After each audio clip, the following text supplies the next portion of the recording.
Hello, I'm recording this on November 2nd, 2024, and as of right now, this video is going to be my final 2024 presidential election prediction. If you're new to this channel, in 2020, I got all 50 states right, and if you're interested in that process, you should go to the description because the first thing you'll see is a link to the video going through that process and how I did that. I have several final changes to make, 2 state call changes from my last video, so stick around. It is going to be really exciting, probably longer than some of my usual videos. It might not be. I have not been this excited to make a prediction video or video in years. This is going to be really fun for me, and just a reminder, I know, like, I pride myself on my accuracy, but also know that I like doing this for fun. I don't like arguing with people in the comments. I don't like the disrespect. I just want to be part of conversations and debates and everything. And maybe I'll come back and brag a little bit after the election. That's what I did last time, where someone said, there's no way he wins Georgia but loses Florida, and then I had that and it happened. So I don't know. But if you're new to this channel, what I do is I go through my margins, and then I go through safe blue states, and I go through safe red states, and then I'll randomly go through the rest of the states. So welcome to the channel if you're new. Subscribe if you can. On my main channel, we're really close to 1,000 subscribers. And on my alternate channel, we are, probably by the time this video goes up, I'll be at 300 because it's at 298 right now. So thank you again so much for clicking on this video, and I cannot wait to get into this. I have a lot of takes. I'm going to go into more depth than I ever have before. North Dakota, South Dakota are safe Republican states, obviously. But what I'm going to say about this is 15 points or more is what safe means on this channel. Likely would mean 7 to 14.9% of a victory. So if you won 56 to 44, that's a 12-point victory. That would be likely. Lean is anything between 2 to 6.9%, and tilt is a win under 2%. So yes, North Dakota, South Dakota, Wyoming, Idaho, Montana, Utah, Oklahoma, Arkansas, Louisiana, Missouri, Indiana, Kentucky, West Virginia, Tennessee, Alabama, Mississippi, Nebraska's third, Nebraska at large. And I think, sorry, if you hear anything in the background, that's just my brother or sister screaming. They're fine. They're with people. Don't worry. I just wanted to say something about that, just in case anyone was worried or annoyed about it. I can't really do anything about it, so I apologize. Those are all the safe red parts for Republicans. For Democrats, and I apologize again one more time, that I have a sore throat right now, so if I sound off or quiet or take moments to gather the mucus out of the back of my throat, that is why. Like that. So yeah, for Democrats, they should win Hawaii, California, Washington, Oregon, Illinois, especially Illinois once I get to the state. The main topic of today, well, I have 3 main topics today, but yeah, also Vermont, New York, Massachusetts, Rhode Island, Connecticut, New Jersey, I'm moving back to likely. Republicans are doing pretty good in early returns, and I can't tell you how much Democrats are going to outdo that. And obviously, New Jersey has a lot of Republican momentum regardless, even though that Harris has the best momentum for Democrats since 2008, the best favorability for a candidate for Democrats since 2008. And she's also winning undecided voters this past week who have just made up their mind by double digits, which is exactly what Trump did in 2016. This is why I'm being more optimistic than some of these doom and gloom YouTubers or YouTubers who are clearly biased. Obviously, yes, I know I have a bias. I'm going to state that because it's important for people to know that I have a bias. I just want it to be known. But I do have accuracy to back up the fact that I don't put the bias into my picks. Obviously, the only races I've ever called wrong besides 2020 Senate, I don't know what happened there. I don't even want to talk about that. In 2022... the only Senate race I got wrong was Nevada. I said Republicans would win it. A Democrat won that. How am I biased for Democrats? I don't know. It seems like I only ever call races wrong that go against them. And you know why I think that is? I'm nervous. I'm a nervous Democrat, and I choose to be more negative than what I think might happen. So I think it kind of balances up with usual. Right now, as a Democrat who's already voted and who has had a lot of doubts for Harris this past month, I'm feeling more confident than ever that she's going to win this election, and that is because of two words, white women.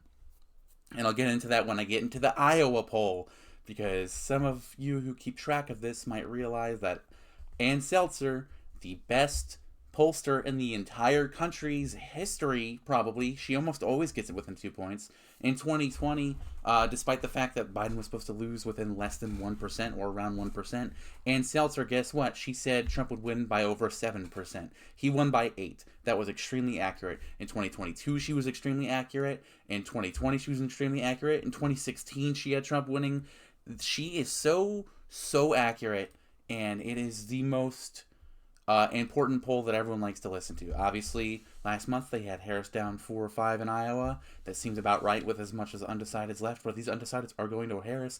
That explains that the new poll that just came out has Harris up 3 in Iowa. She's winning Iowa on Ann Seltzer's eyes, and while I currently am not confident enough in her to put that should really make Democrats feel really optimistic that these Midwestern women are voting for Democrats more than they have before.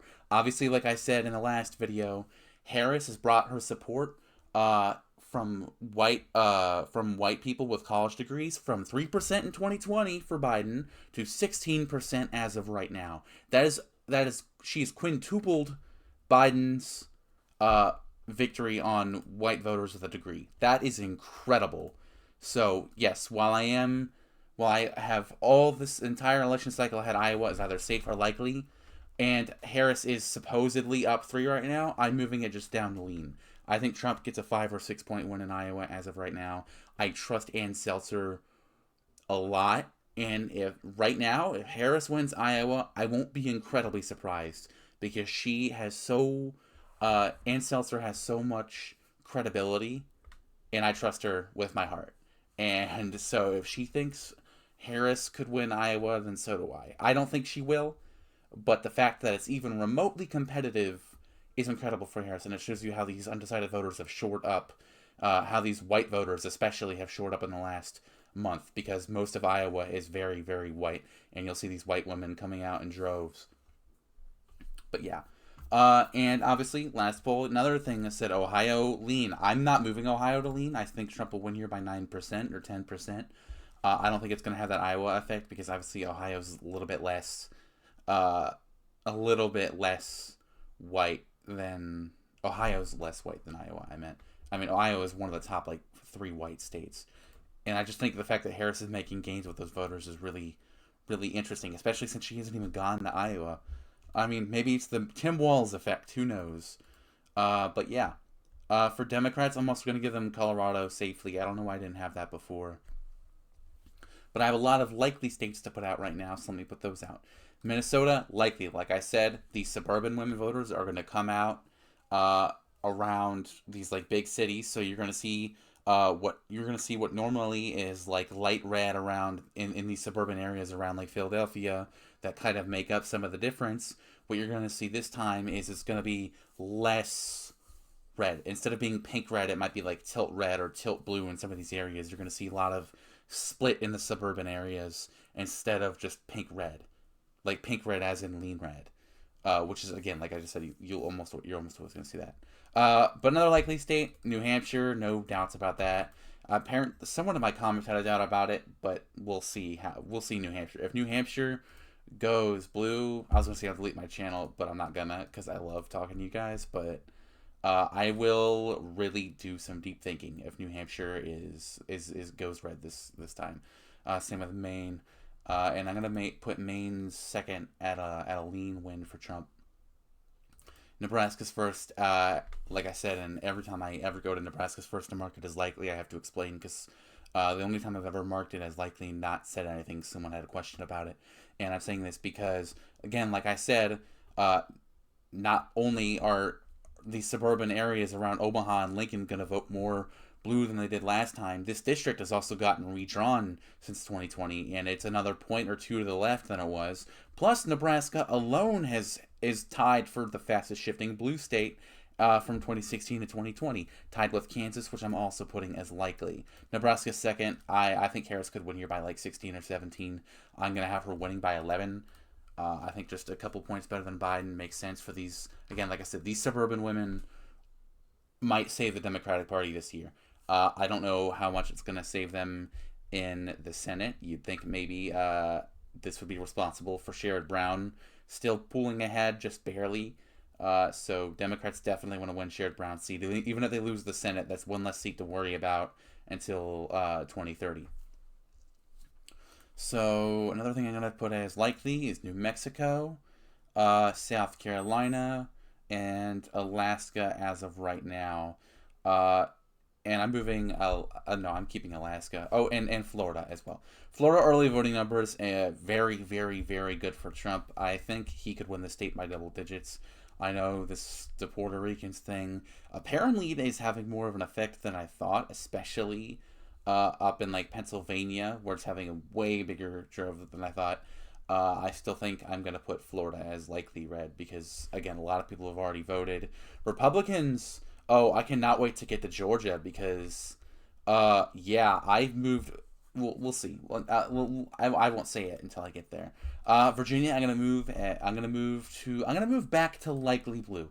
I'm gonna move Virginia to 7 points for Harris because again, like I said, these suburban blue city areas are gonna turn out more for Harris than they did for like Youngkin, who barely won in the first place. And I'm pretty confident that Harris can pull off at least a 5-point win in Virginia. She shouldn't do worse than Hillary's performance. She could do better than Biden's performance, but let's be real here. She probably won't. Uh, and I think in what's the next state? What's the next most likely state? Let's do Texas. Texas, like I said, this Iowa poll, again, not really making me as optimistic for Iowa being in play, but I do think that it shows that Iowa could absolutely not. Okay, sorry. Iowa, the poll is showing clear shifts in white suburban voters, which I took a note to in my last video. Which like I said, they're gonna vote in droves in around these city areas, like in Atlanta. They're gonna turn out on election day for Harris. They're gonna turn out in election day in Detroit for Harris, in Milwaukee for Harris, in Philly, in Pittsburgh, one of the only blue shifting cities in the entire state of Pennsylvania. They're going to go and vote for Harris. Raleigh, Charlotte, they're going to vote for Harris. We'll see how they do in Phoenix. As of right now, I'm pretty convinced that Phoenix is still going to go blue. But if Harris is doing as much better with white voters than I think, I'm going to then I might move Arizona to blue. We'll see how Arizona goes. If I see anything to look out for, like look out for another video on election day, because that's what I did in 2020. Is I changed Florida on election day in a 6-second video, which yes, I'm able to verify was before the votes, before the polls closed. I'm absolutely able to verify that. If you can, you could take the link of the video, or I can just show you that it was posted on 1:44 p.m. Like I said. But you could look and see me change Arizona last second or Nevada last second, because I'm not sure about Nevada. But yeah, as of right now, Arizona tilt Republican. Now, obviously, Trump's already doing around as good as his 2020 vote count, and he's going to be doing even better when I move North Carolina to tilt. And again, this is pretty significant because North Carolina going to tilt shows that it's absolutely within play. It could go either way. I think if I get a single state wrong, but I had it as lean or likely or safe, I'm gonna be pretty disappointed. But if I got like Arizona wrong and I had it at tilt, then it's like, well, I already knew it could go either way, something like that. But obviously, I'm not gonna just claim I got it right regardless. I'm gonna be honest about my predictions. I'm gonna talk about them. I cannot wait for like a week after the election where we start getting the final bits of data, and these exit polls are going to be so interesting because are Democrats really going to do this much better on election day? Are they turning out more on election day? It looks like that's going to be what is going to happen, and Republicans are supposed to turn out less on election day. And there's obviously more registered voters in 2020, but are they going to turn out in higher levels of percentage? Are we going to get more votes on the ground than we saw in 2020? We'll see. North Carolina, I'm not fully convinced for a Harris win here. I'm not fully convinced for a Trump win here. I think it goes either way. I think I'm going to give North Carolina to Donald Trump. I just think the fact that he won it in 2020 means how much better does Harris really have to do than Biden, which I can't see her doing better than Biden regardless of her doing better with white voters. Because obviously she's doing worse with Hispanic voters. She's doing about the same or worse with white men. She's doing she's doing a lot worse with Muslims, which you'll see because of the GOP scare campaign, and trying to get Jill Stein to. It's worked. They've gotten Jill Stein to 42% of Muslim voters, which is a large number. Jill Stein is going to get a lot of the Muslim vote, and she's only up 1% right now, but it doesn't matter because Trump's at 10%, and instead of them going for Harris 80 to 10, they're going to go they're going to go for them 40 and 10. And then the rest are not voting or undecided. So yeah, look at this. We got one. I had 2 states left. It was Nevada and Georgia. Let's leave it back to those 2 states because those are the 2 states that I've made changes in. Wisconsin, I'm moving back up to lean. Like I've said, I think this voter turnout on election day, I'm more confident than ever Harris is going to be doing better than we thought that she was going to be doing. This is looking like a reverse 2016 effect. I hope that doesn't come back to bite me because it absolutely could, and I don't want to sound stupid. I'm obviously acknowledging Donald Trump could win this election. Especially with Republicans burning ballots and waving machetes at elderly voters. Yes, that happened. Look it up. I think there's obviously a chance that Donald Trump wins this election. I can't tell you with how much dignity, but I think he could definitely win this election. Michigan kind of in the same boat as Wisconsin. I can't really imagine that these two go that far apart from each other. They went around 2 points apart from each other in 2020, though, so you could absolutely see Wisconsin go for Trump. And I think I've seen a lot of Democrats express their concern about Wisconsin being a surprise for Trump. But again, I just think this election day Democratic voter turnout for women is going to be incredibly high. There's going to be, in some of these bigger cities with these suburban areas, you're going to see voter records shattered like never before. I don't know if there's going to be more votes than 2020 because obviously there's other demographics that are down in turnout. Like I expect, like blacks are down in turnout. White men are down in turnout, but white women are carrying this election for Democrats so hard right now. And I'm also going to give Pennsylvania tilt to Harris. Again, if Trump wins Pennsylvania, it's very improbable that he loses the election. But if he loses Pennsylvania, wins Nevada, or if he wins Pennsylvania, loses Nevada and Georgia, guess what? He still loses his election. He's not fully safe with Pennsylvania. He needs Nevada too. And this is where I'm going to go into my final 2 states. That last video I said I could not put a pin on. I've now made my decision for these final 2 states. Nevada, that has not gone to Republicans since 2004 on the presidential level. Seeing this turnout, seeing men vote at higher levels in 2022, but seeing not crazy, and also Latino voters going worse for Democrats, and not huge. I'm not very confident in Democrats at all to be able to pull off a win in Nevada. They're obviously not very focused on it. They obviously want the state, but they're focusing more of their time in the Rust Belt. They're not really focusing on these Latino voters and these older men voters that are in Las Vegas, where the average age is like 38 to 40 years old per citizen. So, and the only reason I know that, by the way, is because I watched a video about the Las Vegas Raiders. Well, not about them, but it was about which NFL team would most likely be able to relocate. And it mentioned that Nevada, Las Vegas, and Washington, D.C. both have really old sets of citizens by average age, the oldest. So yeah, that's the only reason I know that. But yeah, like I said, I'm not very confident. And I think this will be one of the only 2 states that Donald Trump will flip from 2020 to 2024. And you heard that right. That means I'm moving Georgia to blue for the first time in over a month. As a Democrat, I'm excited for this. I've been watching this guy on Twitter who has monitored all this Georgia turnout. So let me give you the basic rundown of what he said. And keep in mind, today's November 2nd. Basically, he said Harris has done all she can for turnout by early voting so far. She's done everything she can to set the precedent for a victory in Georgia. And he said that if the state were to vote right now, like if what all the votes that are already in, he think Donald Trump would narrowly, like if election day were held like right now, he think Trump would narrowly win Harris by less than a point. But what he also said is that Republicans have burned out a lot of their early voting, or a lot of their actual pools of voters, not just early voting, their actual pool of voters. They've burned out a lot in those big populated red counties in southern and northern Georgia, especially northern Georgia, a couple counties around Atlanta where it starts getting even more and more red. Those dark red counties are at like 85% like done with Republican voters.